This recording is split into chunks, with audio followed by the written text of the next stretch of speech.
of A, and then we will move to the value of the levered firm. So value of A, which is the unlevered firm, will simply be your EBIT 1 minus tax. This will give you the net income. So if you prepare the income statement, then the net income comes after we deduct the tax from the EBIT. And since equity is the only source of capital in this firm, so the formula for calculation of the market value of equity, as already repeated in the class, is NI upon KE. So our value of the firm will be EBIT 1 minus T upon KE.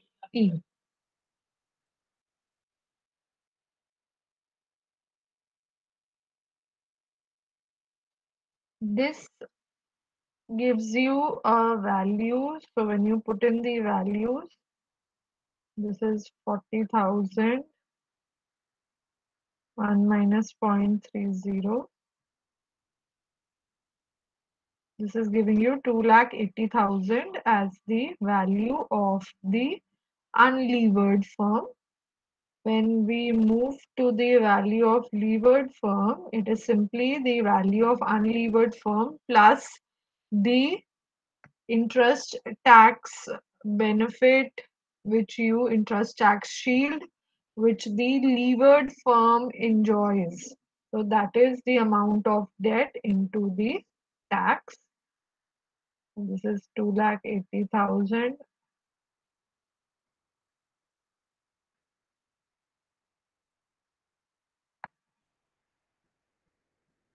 And now this gives you a final value of 3,40,000.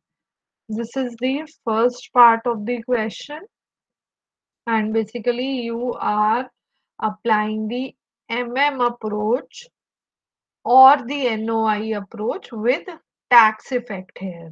Okay, so whether you're getting a question on the NOI approach or the approach with taxes, you are showing the same calculation.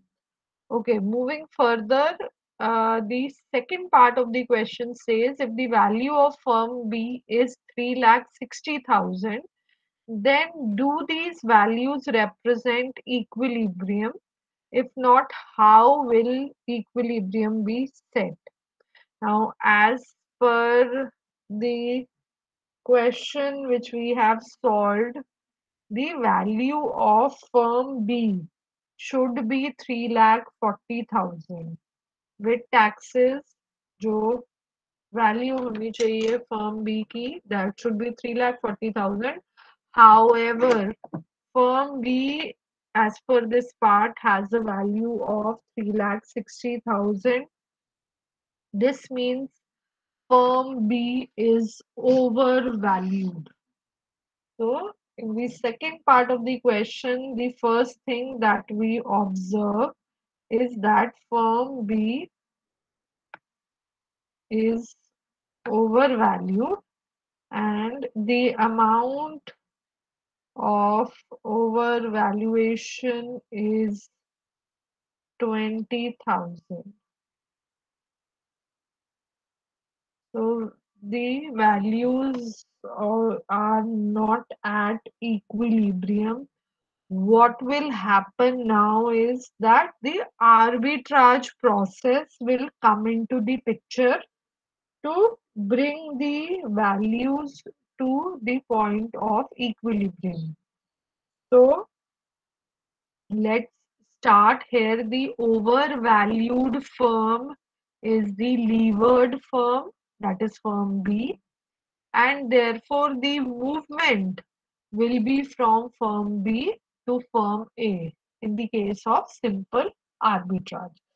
So let's first take the case of an investor who owns 10% shares in firm B, like we have done with all the examples of arbitrage. If nothing is given, we assume an investor holding 10% shares in the overvalued firm.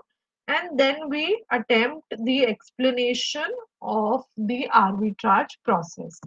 So we will start by preparing the income statement for firm B. Now firm B, we have calculated the total value as 3 lakh. Sorry, this is given 3,60,000. So we will start with this value minus value of debt 2 lakh rupees, which means currently the market value of equity is 1,60,000. The first thing in the question, in this part, you calculate the value of equity. Now you have the value of equity with you. We now try to calculate the cost of equity because we are given the cost of equity only for the unlevered firm. तो जैसे कल मैंने आपको in yesterday's class I explained you that how we arrive at the value of equity for levered firm, which obviously will be higher than the cost of equity for the unlevered firm. What we now do is we prepare the income statement. So your EBIT for both the firms is same and it is given net operating income 40,000. For the levered firm, the interest being paid is 5% of 2 lakh, 10,000 rupees.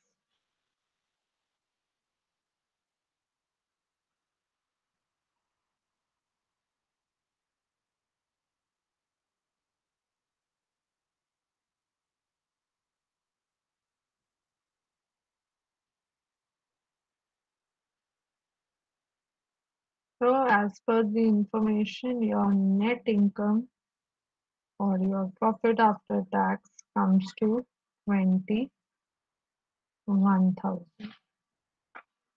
Now we are talking about a 10% investor. So we can skip the part of calculation of cost of equity because for the arbitrage process, we do not need the cost of equity right now. What we do is we start with the arbitrage process here. So let's start. Let's take example of investor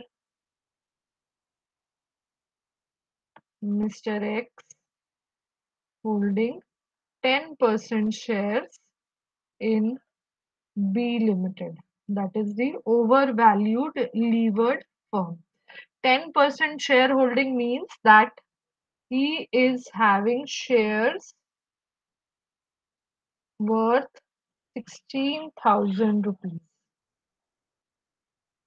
Okay, 10% of 1,60,000 shares worth 16,000 rupees, and the return on equity.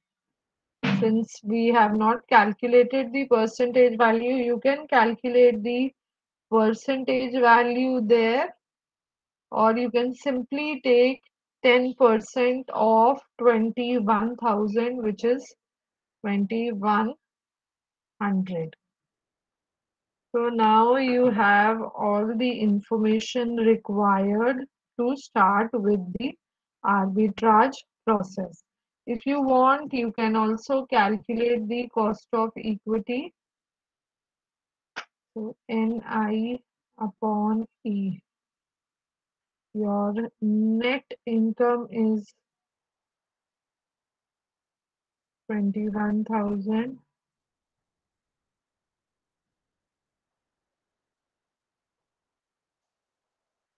and your equity is 1,60,000. So if you want to double check your solution and see whether the return is 2,100, so 21,000 divided by 1,60,000 gives you 13.5 1 to 5%. Okay. And if you need to cross check here, you can see that 16,000 into cost of equity 13.125 will give you a return of 2100. Okay. So now the investor will sell his shares worth 16,000 rupees in B Limited and move to A Limited. So investor moves with this 16,000 from B Limited to A Limited. Okay, now let us see, does arbitrage work for the investor?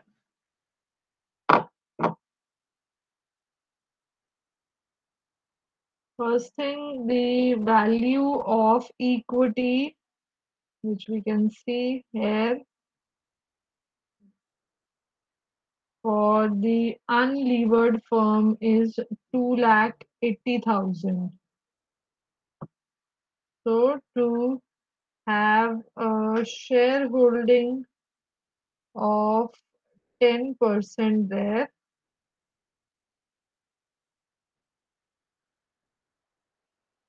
to have a shareholding of 10% in B Limited, the funds required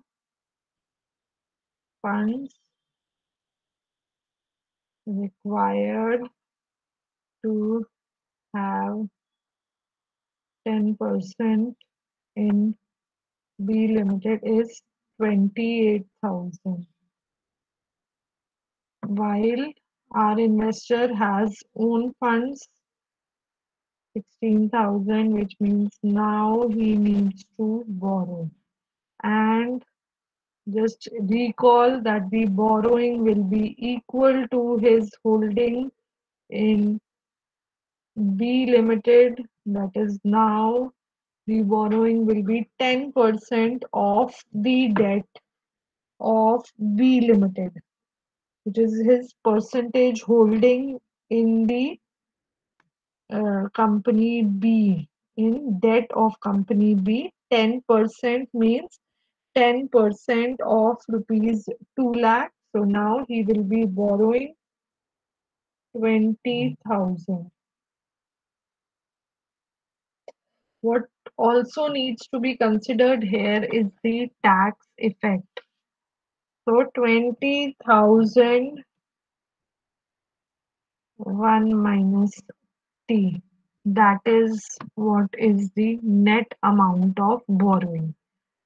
This is a new point in this question when you show the arbitrage process for the debt borrowed. You need to incorporate the tax effect, and now considering the tax effect, because debt is giving you tax advantage, so you will need to borrow a lower amount. Use of debt will be beneficial because of the tax effect, and now Mr. X needs to borrow a lower amount. Lower amount will be this will be lower by rupees 7,000. So which means now the actual borrowing, what I'll do is write the borrowing here. This will be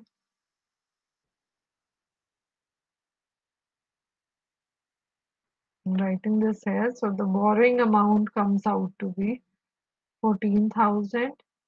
Total funds now with Mr. X is 30,000. He requires 28,000, so he will invest 28,000 A Limited, and 2,000 is surplus, so which can be invested elsewhere to earn extra income. With this 28,000, what will be return on equity? Return on equity is 10%, so the return is rupees 2800 minus the interest paid. Interest is 5% on 14,000 because this borrowing was a 5% borrowing. So interest paid will be 5% on 14,000. That comes out to be 700, and now the net return to the investor is rupees 2100, which you can see is same as his return in B Limited, the overvalued firm. So because of arbitrage, now the investor is earning the same return but with a surplus of 2000 rupees. This arbitrage process will be imitated by other investors in the market till the value of both the firms equalize. So this is our solution to the question given. Have a look the points which are not clear. If there are any doubts, excuse me ma'am, हाँ जी बोलो Pranay. Borrowing का amount था ये 20,000 minus tax था, तो हाँ actual borrowing तो हम 20,000 के हिसाब से इंटरेस्ट पे करेंगे ना, बट हाँ हाँ बोरोइंग जो हम इंटरेस्ट पे नहीं 20,000 के हिसाब से क्यों करोगे। ये अमाउंट मैं निकाल रही हूँ ना कि नेट बोरोइंग कितनी मुझे करनी है। So that will always be considering the tax effect. अगर आप इन्वेस्टर के उससे देखो तो उसकी 10% होल्डिंग थी बी लिमिटेड के डेट में। उस यस होल्डिंग की मैम। वजह से भी तो उसको डेट वो टैक्स एडवांटेज था ना। अगर 20,000 उसने बोरोइंग करी हुई थी, 20,000 उसका शेयर था, बोरोइंग तो नहीं बोलेंगे, 20,000 अगर उसका डेट में शेयर था इन बी लिमिटेड, तो उस पर उसको वहां पर भी 6,000 का टैक्स एडवांटेज था। अब इसको लिटरल टर्म्स में हम इंटरप्रेट नहीं कर सकते क्योंकि जो इक्विटी होल्ड करता है उसका डेट में भी रिस्क एलिमेंट प्रेजेंट होता है because of the debt in the capital structure. तो लिटरल तरीके से तो हम नहीं बोल सकते कि उसका डेट इतना था, बट क्योंकि equity shareholders they are bound by claim of debt holders, that is why we use this phrase that his percentage in debt holding in B Limited was also 10%. Okay ma'am, समझ गया। When I calculate the value here, because debt की वजह से tax advantage मिलता है, तो उस वजह से मैंने यहाँ पे 1 माइनस टी का इफेक्ट कंसिडर करा है। His actual borrowing is 14,000 and he will be paying interest on 14,000 borrowed. Apart from this, any other question? Because this is a new point here that with tax effect, you need to show the arbitrage process.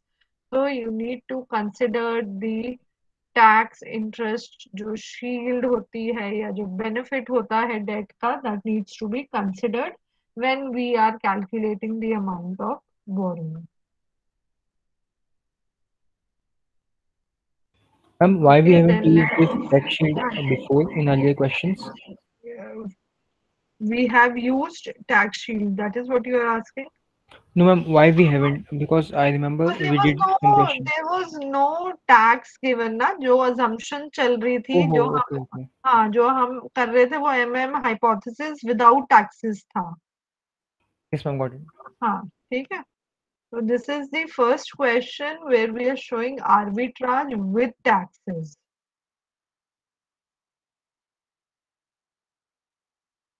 Okay, so let's take up one more question with tax effect because this is a new point.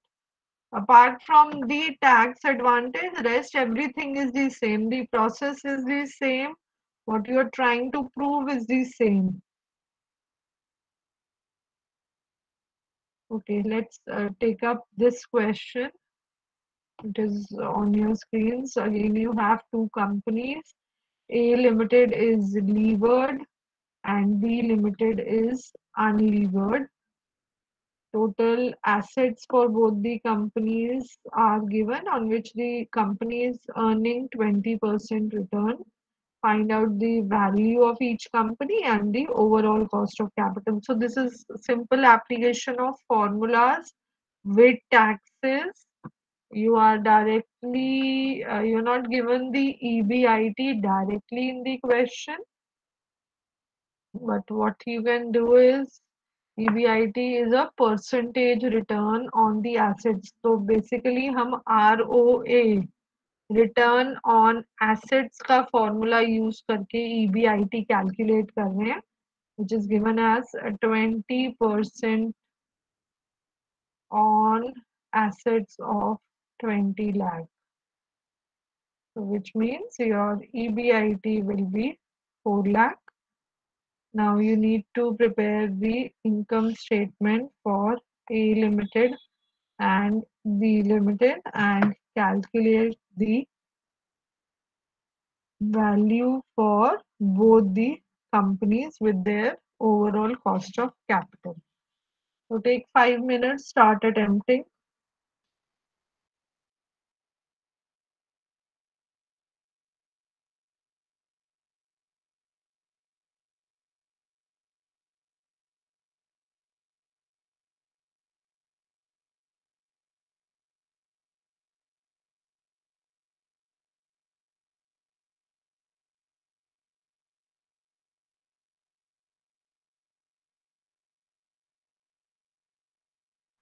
First, calculate the value of unlevered firm, and from that you can move to the value of levered firm.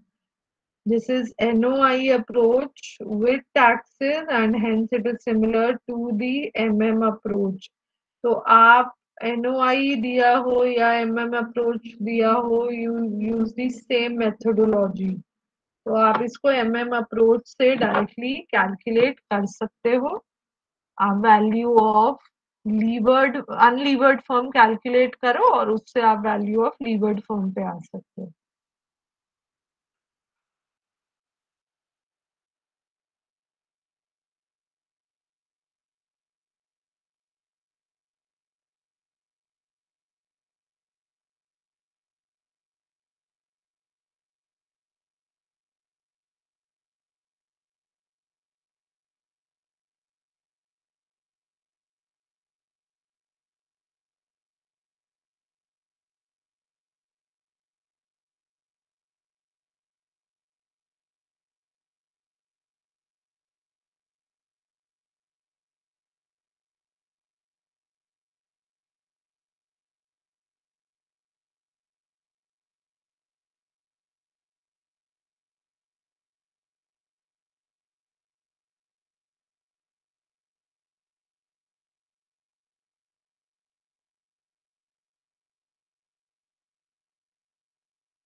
So very good. We have the value of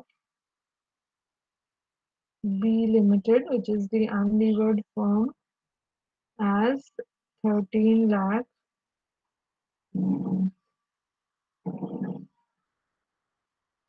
33,333. तो आपने same ही formula use करा है. EBIT 1 minus tax upon KE, and through this you also move to the value of the levered firm, value of A,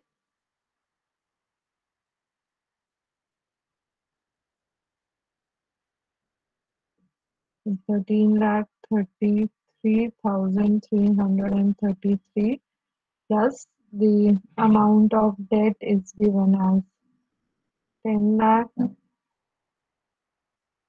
tax is 50%, and you get the value of the levered firm as 18 lakh 33,333. This is the first part of your solution. The second part is asking you to calculate the overall cost of capital for both the firms. Now for firm B, which is an unlevered firm, firm B के लिए overall cost of capital बहुत easy है. Firm B में सिर्फ इक्विटी है, so overall cost of capital will be equal to the cost of equity there.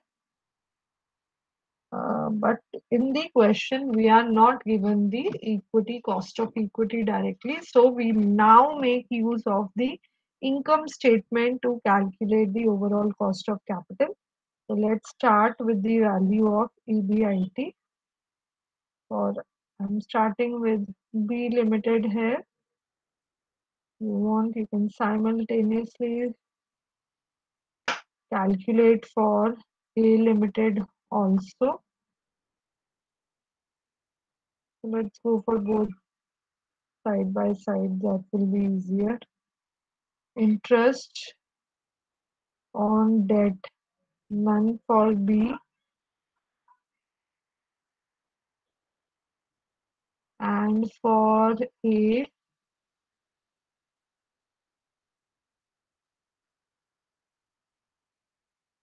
we just let me take a look. A says it has a debt of 10 lakh at 10%, so 1 lakh minus होगा. Okay, what I can also find is कि cost of equity for B तो दिया हुआ है 15%, वो हमने यहाँ पर लिख लिया डायरेक्टली. तो अगर आप B की इनकम स्टेटमेंट ना भी बनाओ then also it is fine. Profit before tax here is 3 lakh, here it is 4 lakh minus tax.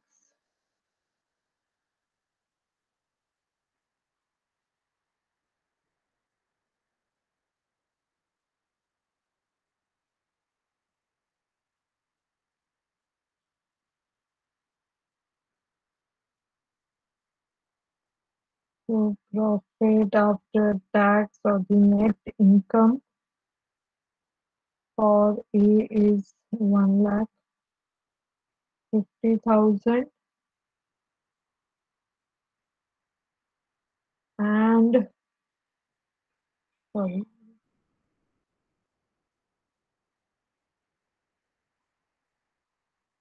and for B it is 2 lakh.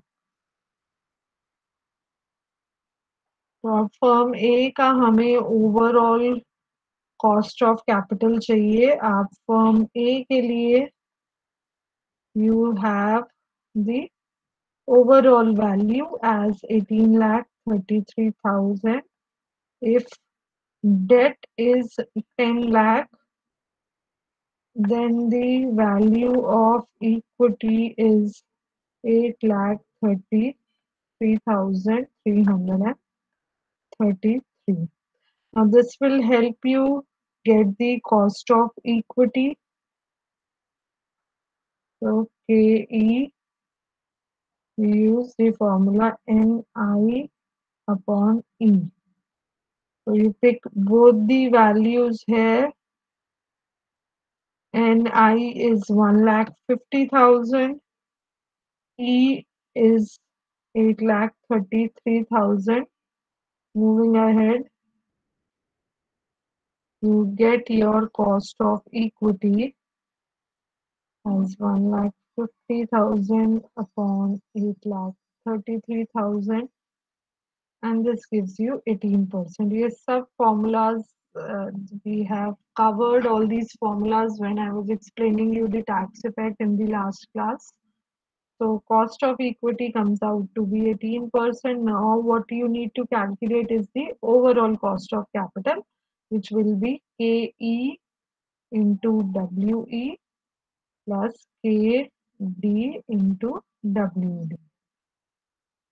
One last point, you need KD after tax here. Okay, so which will be जो आपको 10% cost of debt दिया हुआ है 1 minus tax, this comes out to be 5. So now you can apply this formula and you'll get your answer.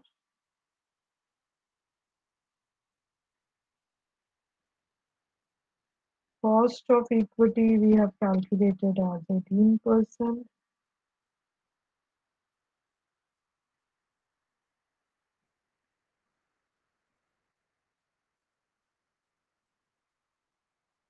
Cost of debt is 5%. Please solve this, see how much is the answer coming to.